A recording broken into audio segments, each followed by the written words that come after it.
Hello, Mark. My name's Leslie Hurongxin. My number is 30 and I'm a freshman. Today's title is How to Speak Up for Yourself by Adam Galinsky. Speaking up is hard to do. I understood the true meaning of this phrase exactly 1 month ago, when my wife and I became new parents. It was an amazing moment. It was exhilarating and elating, but it was also scary and terrifying. And it got particularly terrifying when we got home from the hospital and we were unsure whether our little baby boy was getting enough nutrients from breastfeeding. And we wanted to call our pediatrician, but we also didn't want to make a bad first impression or come across as a crazy, neurotic parent. So we worried and we waited. When we got to the doctor's office the next day, she immediately gave him formula because he was pretty dehydrated. Our son is fine now, and our doctor has reassured us we can always contact her. But in that moment, I shouldn't spoken up, but I didn't. But sometimes we speak up when we shouldn't, and I learned that over 10 years ago when I let my twin brother down. My twin brother is a documentary filmmaker, and for one of his first films, he got an offer from a distribution company, and he was excited, and he was silent to accept the offer. But as a negotiations researcher, I insist him make a counteroffer, and I helped him craft the perfect one, and it was perfect. It was perfectly insulting. The company was so offended. They literally withdrew the offer and my brother was left with nothing. And I've asked people all over the world about his dilemma of speaking up. When they can assert themselves, when they can push their interest, when they can express an opinion, when they can make an ambitious ask. And the range of stories are varied and diverse, but they also make up a universal tapestry. Can I correct my boss when they make a mistake? Can I confront my coworker who keeps stepping on my toes? Can I challenge my friend's insensitive joke? Can I tell the person I love the most my deepest insecurities? And through this experience, I've come to recognize that each of us have something called a range of acceptable behavior. Now, sometimes we're too strong. We push ourselves too much. That's what happened with my brother. Even making an offer was outside his range of acceptable behavior, but sometimes we're too weak. That's what happened with my wife and I. And this range of acceptable behaviors, when we stay within our range, we're rewarded. When we step outside that range, we get punished in a variety of ways. We get dismissed or demeaned or even ostracized. Or we lose that raise and that promotion or that deal. Now, the first thing we need to know is, what is my range? But the key thing is our range isn't fixed. It's actually pretty dynamic. It expands and it narrows based on the context. And there's one thing that determines that range more than anything else, and that's your power. Your power determines your range. What is power? Power comes in a lot of forms. In negotiations, it comes in the form of alternatives. So my brother had no alternatives. He lacked power. The company had lots of alternatives. They had power. Sometimes it's being new to a country, like an immigrant, or new to an organization, or new to an experience, like my wife and I as new parents. Sometimes it's at work, where someone's the boss and someone's the subordinate. Sometimes it's in relationships, where one person's more invested than the other person. And the key thing is that when we have lots of power, our range is very wide. We have a lot of leeway in how to behave. But when we lack power, our range narrows. We have very little leeway. The problem is that when our range narrows, that produces something called the low power double bind. The low power double bind happens when, if we don't speak up, we go unnoticed. But if we do speak up, we get punished. Now, many of you have heard the phrase the double bind and connect it with one thing, and that's gender. The gender double bind is women who don't speak up go unnoticed, and women who do speak up get punished. And the key thing is that the women have the same need as men to speak up, but they have barriers to doing so. But what my research has shown over the last 2 decades is that what looks like a gender difference is not really a gender double bind. It's really a low power double bind. And what looks like a gender difference are really often just power difference in disguise. Oftentimes we see a difference between a man and a woman or men and women and think biological cause. There's something fundamentally different about the sex. But in study after study, I found that a better explanation for many sex differences is really power. And so it's the low power double bind. And the low power double bind means that we have a narrow range and we lack power. We have a narrow range and our double bind is very large. So we need to find ways to expand our range. And over the last couple decades, my college and I have found 2 things really matter. The first, you seem powerful in your own eyes. The second, you seem powerful in the eyes of others. When I feel powerful, I feel confident, not fearful. I expand my own range. When other people see me as powerful, they grant me a wider range. So we need tools to expand our range of acceptable behavior. And I'm going to give you a set of tools today. Speaking up is risky, but these tools will lower your risk of speaking up. The first tool I'm going to give you got discovered in negotiations is an important finding. On average, women make less ambitious offers and get worse outcomes than men at the bargaining table. But Hannah realized Bowles and Emily Monitor have discovered there's one situation where women get the same outcomes as men and are just as ambitious. That's when they advocate for others. When they advocate for others, they discover their own range and expand it in their own mind. They become more assertive. This is sometimes called the mama bear effect, like a mama bear defending her cubs, and we advocate for others. We can discover our own voice, but sometimes we have to advocate for ourselves. How do we do that?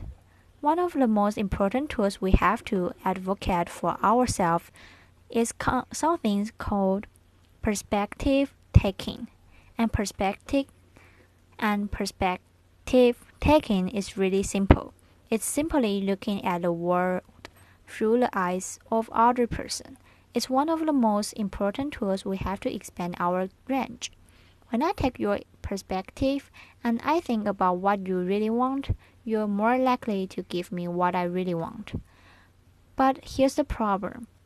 Perspective taking is hard to do.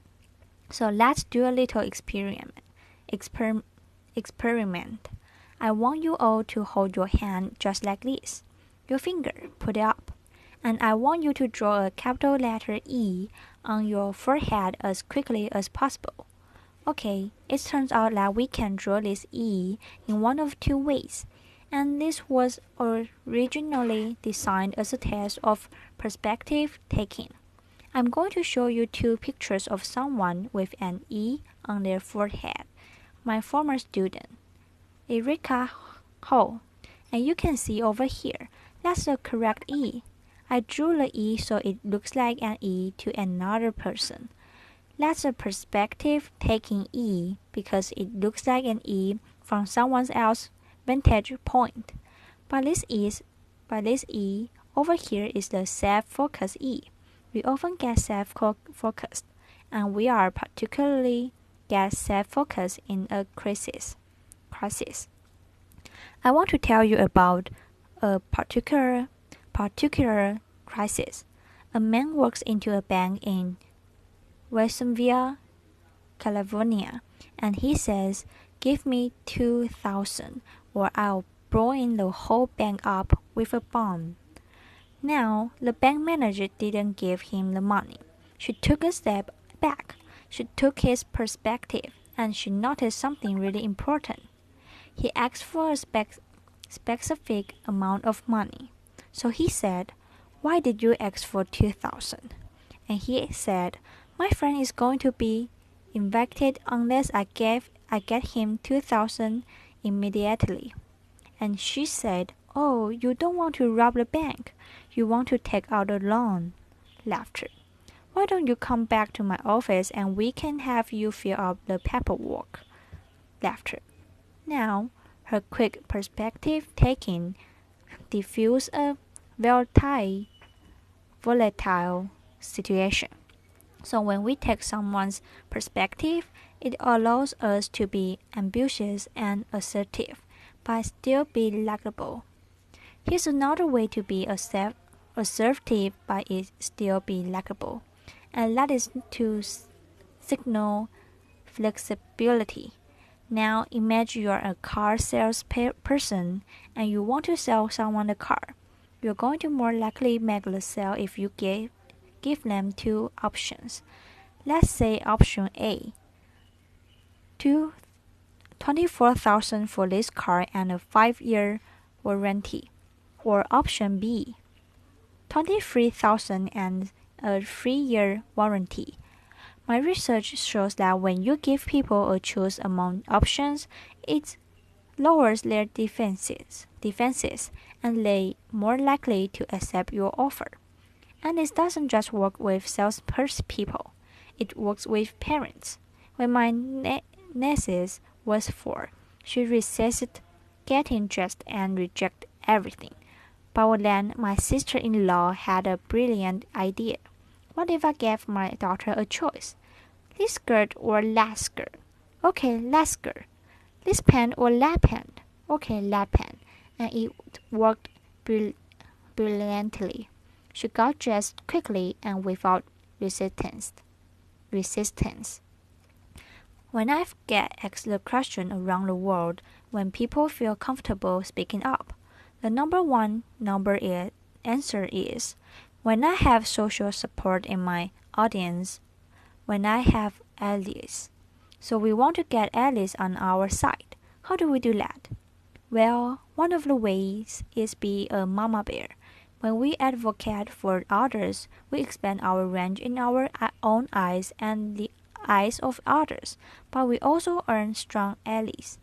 Another way we can earn strong allies, especially in high places, is by asking other people for advice. When we ask others for advice, they like us because we flatter them, and we are expressing humility. And this really works to solve another double bind, and that's the self-promotion double bind. The self-promotion double bind is that if we don't advertise our accomplishments, no one notices, and if we do, we're not likable. But if we ask for advice about one of our accomplishments, we are able to be competent in their eyes, but also be likable. And this is so powerful, it even works when you see the coming. There have been multiple times in life when I have been forewarned that a low-power person has been given the advice to come ask me for advice. I want you to notice 3 things about this. First, I knew they were going to ask to come ask me for advice, to I actually done research on the strategy benefits of asking for advice. And 3. It still worked. I took their perspective. I became more invested in their cause. I became more committed to them because they asked for advice. Now, another time we feel more confident speaking up is when we have expertise. Expertise gives us credibility. When we have high power, we already have credibility. We only need good evidence. When we lack power, we don't have the credibility. We need excellent evidence. And one of the ways we can come across as an expert is by tapping into our passion.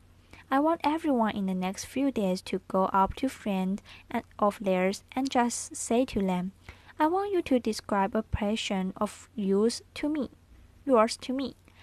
I've had people do this all over the world, and I ask them, what did you notice about the other person when they describe their passion? And the answers are always the same. Their eyes lit up and got big. They smiled a big bean smile. They used their hands all over. I had to duck because their hands were coming at me. They talked quickly with a little higher pitch. Laughter. They leaned in as if telling me a secret. And then I said to them, what happened to you as you listened to their passion? They said, my eyes lit up, I smiled, I leaned. When we tap into our passion, we give ourselves the courage and our own eyes to speak up. But we also get the permission from others to speak up. Tapping into our passion even works when we come across as too weak. Both men and women get punished at work when they shed tears. By Lisa Wolf was shown that when we frame our strong emotion as passion, the condemnation of our crying disappears for both men and women. I want to end with a few words from my late father that he spoke at my twin brother's wedding. Here's a picture of us. My dad was a psychologist like me, but his real love and his real passion was cinema, like my brother. And so he wrote a speech for my brother's wedding about the roles we play in a human comedy. And he said, the lighter you touch, the better you become at improving and enriching your performance. Those who embrace their roles and work to improve their performance score. Change and expand the self. Play well, and your days will be mostly joyful. What my dad was saying is that we're all being assigned ranges and roles in this world, but he was also saying the essence of this talk. Those roles and ranges are constantly expanding and evolving. So when a scene calls for it, be a ferocious mama bear and a humble advice seeker. Have excellent evidence and strong allies. Be a passionate perspective taker. And if you use those tools, and each and every one of you can use these tools, you will expand your range of acceptable behavior, and your days will be mostly joyful. Thank you. Applause. Thank you, Mark.